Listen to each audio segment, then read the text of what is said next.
میرے رسول کریم علیہ السلام کی یہ حدیث ہے. میرا دل کرتا میں اس حدیث کو روز لوگوں کو سنایا کروں, روز سناؤں. امام جلال الدین سیوطی نے لکھی ہے, اللہ کے رسول ایک دن فرمانے لگے فتح مکہ کے بعد حضور آئے, مسجد بھری ہوئی تھی.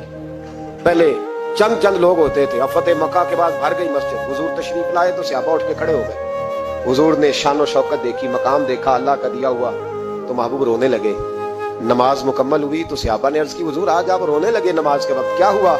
تو محبوب فرمانے لگے مجھے میرے ماں باپ کی یاد آ گئی. ایک حدیث میں صرف اماں کے لفظ ہیں, ایک جگہ فرمایا مجھے اپنے, اور فرمایا میرا دل کرتا تھا کاش آج وہ دونوں یا دونوں میں سے ایک ہی موجود ہوتا. فرمایا میری اماں موجود ہوتی, میں تمہیں نماز پڑھانے آتا, میں سورہ فاتحہ آدھی پڑھ لیتا. الحاوی الفتاوی میں امام سیوطی علیہ الرحمہ نے لکھا ہے, فرمایا میں آدھی سورۃ فاتحہ پڑھ لیتا. میری اماں کو کوئی کام یاد آتا, میری ماں آمنہ حجرے کا پردہ سرکا کے کہتی بیٹا محمد میری بات تو سننا.